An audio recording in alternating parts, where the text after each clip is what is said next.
So here we go. New polls out on the general election. The Hill explains Hillary Clinton and Donald Trump are tied across 13 battleground states. A new poll released Sunday shows. 13 swing states. They're tied. 13 swing states. There are some people who've thought for the longest time that this election is over. I've been telling you for the longest time, it's of course not over.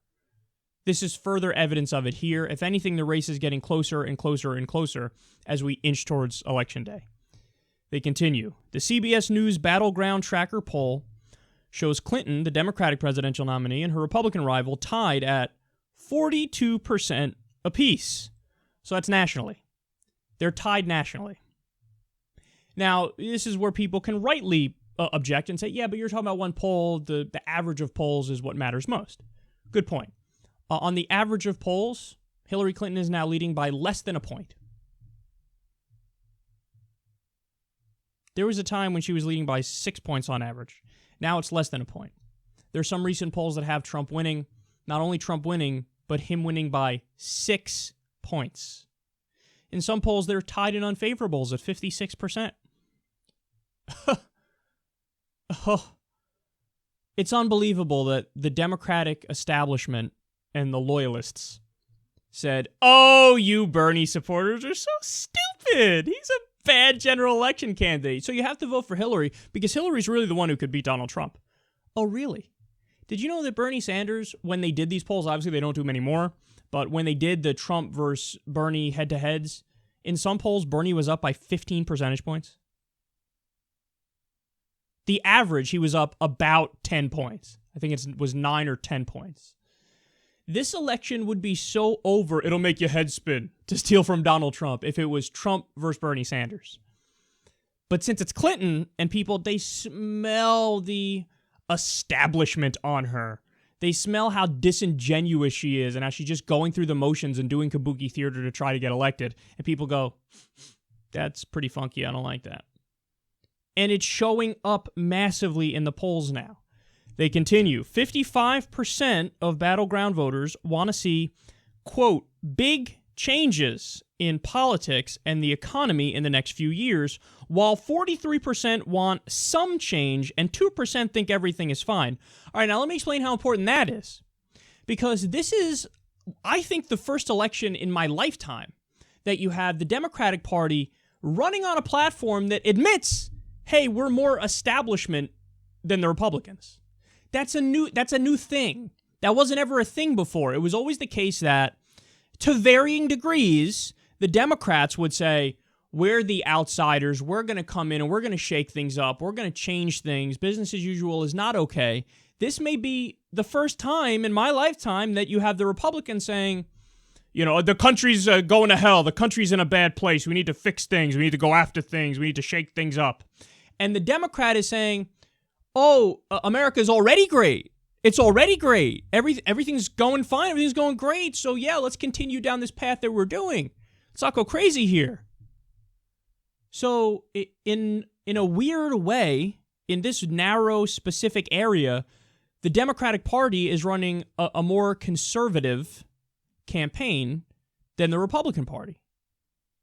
Well, when you see numbers like this, you get the idea that that's not going to work. In fact, you know that's not going to work because people are saying 55% want to see big changes. Hillary Clinton is not the candidate of big change. She's just not.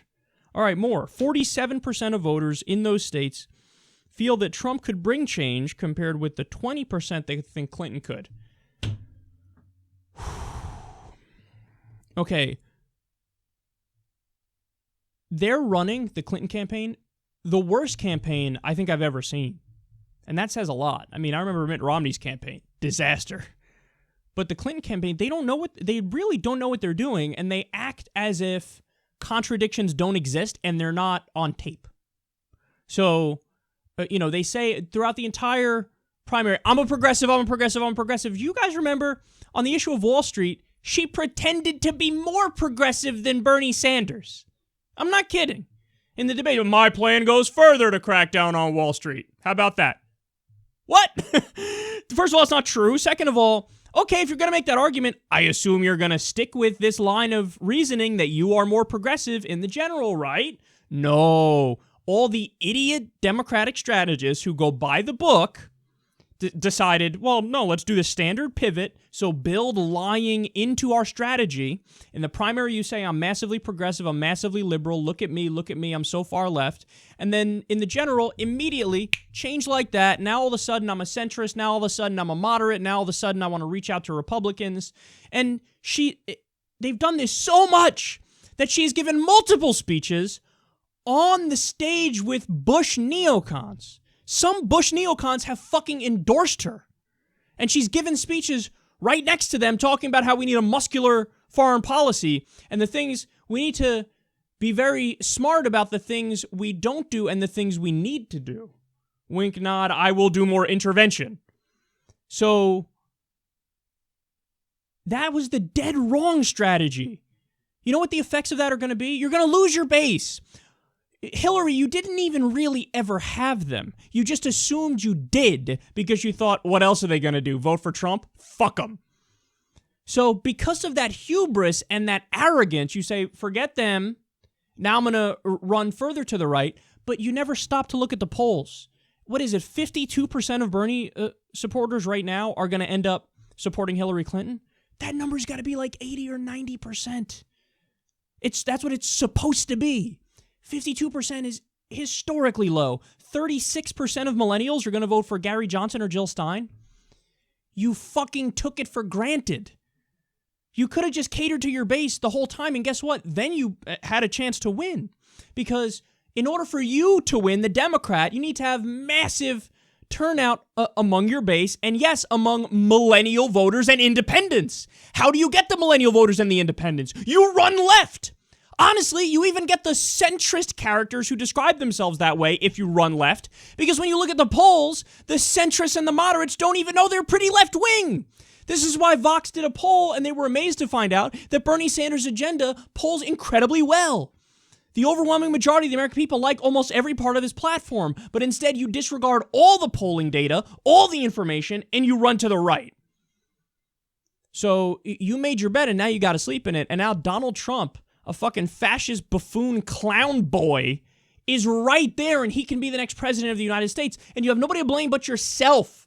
He is the most beatable candidate in U.S. history. At one point, his unfavorables were 63%, a literal record, and now you're tied with that guy.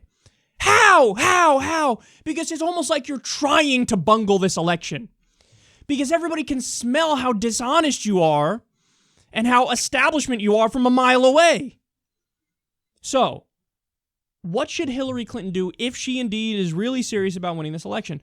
You have to, first of all, immediately nip in the bud the strategy you're doing right now, because it ain't working. It ain't working. So you need to be open to a radical change in the way you're campaigning. You also need to do two main things. Number one, pull the old Eminem from 8 Mile move. You want people, she's never done well. She's always done even worse than Trump on being trustworthy. Think about that. This buffoon who's a proven liar, she does worse when it comes to trustworthiness. So what do you want to do?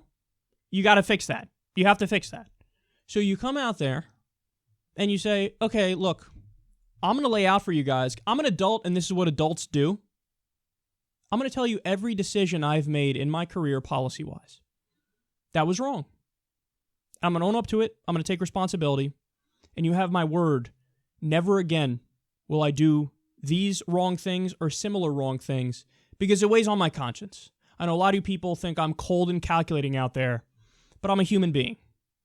These decisions I made, I stay up at night and think about, because they were that bad. And then you go through the list. You know, the Iraq War, the Patriot Act, intervention in Libya. The list goes on and on. I don't need to go through it. You guys know it. I supported disastrous free trade deals. I fell for the propaganda. I thought they were going to be good. They weren't good. They were horrible. Look at the numbers. Manufacturing jobs, left the United States. If you go out there and you say these things, you can't fake that, because nobody wants to say, hey, you know what? I was dead wrong. So if you come out there and say, I was dead wrong, there's an innate respectability in that. Because no matter how you say it and how you pose it, what you're saying is, fuck me, am I right? So people, when they look at you and everything they've ever seen about you is deflection, deflection, deflection. It's not my fault. Even if it is my fault, it's not my fault. And, let's only talk about the fact that I'm great and listen to my vague generalities and my platitudes and cliches and love me. Break down the barrier, stronger together. That doesn't mean anything, and it doesn't land with people because they know you're being a standard politician. Stop with the fucking flowery rhetoric. It doesn't mean anything, and it's a way to deflect from actual policy. So what are you going to do? Well, if you come out there and you say, okay, here's where I was wrong. I shouldn't have done any of this stuff. If you also come out there and say, now here's what I plan to do, and you lay out actual progressive things, and you lay out areas where there is no debate, and everybody knows, even the most fervent Bernie supporters and the people who hate you the most on the left, if you lay out the policy areas where you're 100% better than Trump, and you know that's accurate, and there's nothing in your past to contradict that, well, how can anybody disagree with that line of argument? So when you say, no, but I'm actually for raising the minimum wage, Trump says he wants to keep wages lower. How can any left-wing person say, no, she's wrong on that? No, but she's actually right on that. She does want to raise the minimum wage. She's on the record. Now, you could argue over $12 or $15. At one time, she said 12, then she said 15. Now it looks like she's back to 12, yada, yada. And that's best. She should stick with one, but she didn't, okay? But Trump has, gone back and forth and mostly fell on the side of keep it the same or wages need to be lowered, like he said in the debates. There is no equivalent Hillary position of that in the U.S. of let me, make wages lower or eliminate the minimum wage. That hasn't happened. If she goes out there and she says, I know a lot of people on the left don't like me, but guess what? Fuckface over here. She doesn't have to say fuckface. Here's how I would campaign if I was running for president. He says he's going to put the next Antonin Scalia on the Supreme Court. Antonin Scalia believes the devil is literally real. Literally. And he says that black people belong in slower track schools. And he's pro-torture. So go ahead. You want to vote for the guy who wants the next Scalia on the court? Be my guest, but know that you created that. There's no question that her Supreme Court picks are going to be better than his. Even if hers are shitty centrists, that's better than a far right-wing theocratic asshole. If you make that argument, nobody can disagree with that argument because it's true. So make that fucking argument. If you go out there and talk about, I believe in climate change. Yes, I made horrible mistakes in the past. I was pro-fracking. And as Secretary of State, I helped facilitate this around the world. It was wrong of me. I thought it would develop, the third world economies. But now I know that the consequences are worse than what's actually happened. But guess what? You have my word. Of course, I would never rip up the Paris Agreement on day one. That is literally what Trump says. I will rip up the Paris Agreement on day one. So if you go out there and say, he tweeted climate change is a Chinese hoax, the guy's an idiot. I've never said that. I would never say that. I'm obviously better on this. Don't be ridiculous. Nobody could disagree with that. If she says, yes, I've had a history. I said build a barrier on the southern border. I'm in favor of deporting some, undocumented immigrants who are criminals. But he's in favor of deporting all undocumented immigrants. All 11 million. That's crazy. That's a fascist policy. You're telling me there's not a difference in degrees there? No, there is a difference in degrees, and I'm better on that issue. I'm better on the issue of Muslim immigration. He said ban all Muslims repeatedly. He doubled down on it. He tripled down on it. I would never do that. On social policy, I'm better. I want to continue Obama's legacy with nonviolent drug offenders. And what does he do? This is a guy who says, I've never done drugs ever in my life. There's a chance he's the most punitive president on this, and he has the power to just go in there and shut down all the legal marijuana in Colorado and Washington. Gone, done. But me, I'm not going to do that. He's just said the other day, I want to eliminate the FDA food police. What does that even mean? Have a freeze on all new regulations. As shitty as Hillary Clinton is, she would never do that. As shitty as Hillary Clinton is, she would never, Trump's tax rates are standard Reaganomics bullshit tax rates that literally add $11.9 trillion to the debt over 10 years. Over $1 trillion a year to the debt.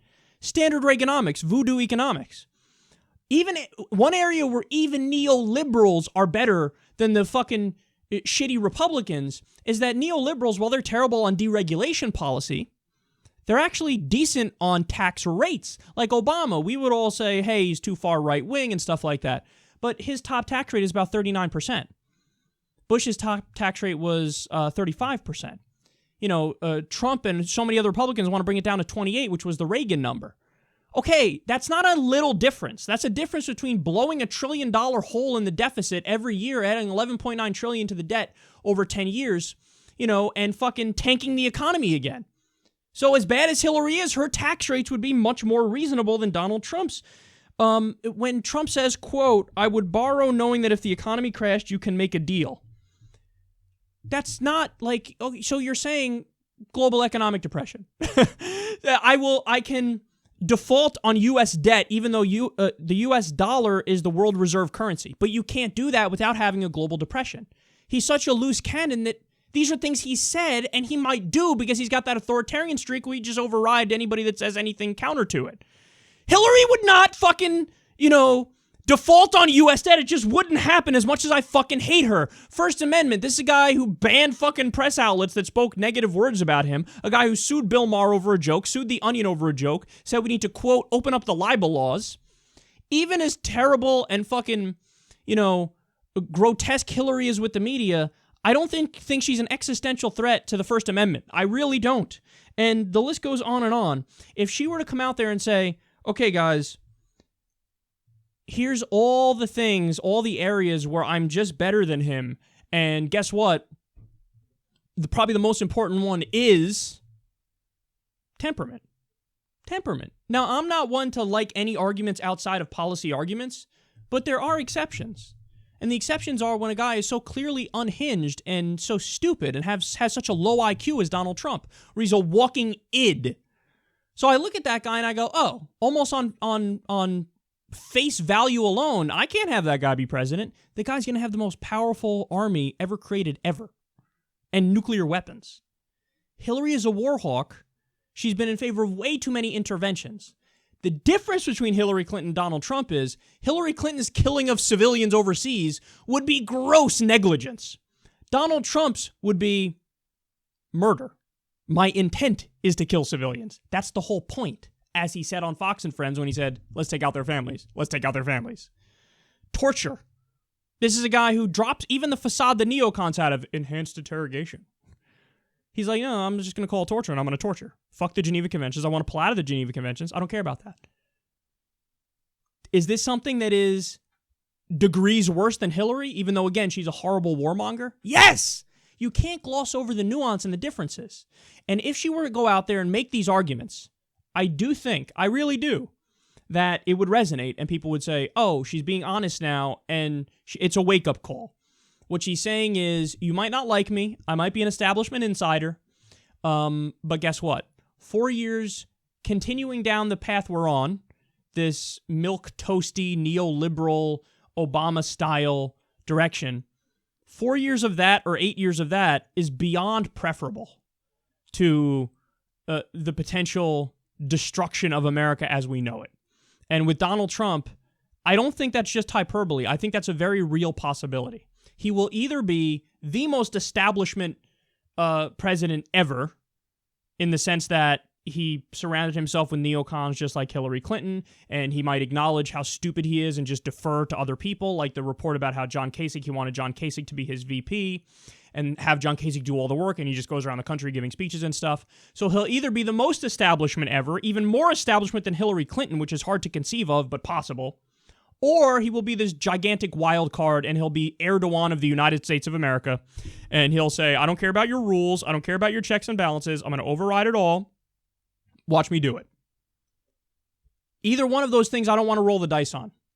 And if Hillary Clinton made a coherent argument and said, here's where I was wrong, here's where I'm better than Trump, and here are the progressive policies I promised to do, and if she were to only focus on that and disregard this stupid policy of running to the right and being more conservative and, rubbing the corruption in our faces, if she were to stop that, I do think she'd get more votes, and I do think people would come to their senses and say, I guess it is what it is, and it's going to be Hillary Clinton.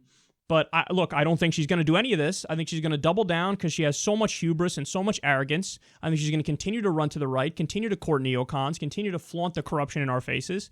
And then we'll really have a white-knuckle election, a close election, with the literal most unpopular candidate in U.S. history, Donald Trump. And the guy might end up becoming president because the Democrats, number one, first did not listen to the Bernie supporters when we said Bernie's the way to go. And number two, went with the worst Democratic candidate that you can imagine and shoved her down our throats because they know she's establishment. Well, again, you made your bed and you might have to sleep in it, and we're going to find out very soon.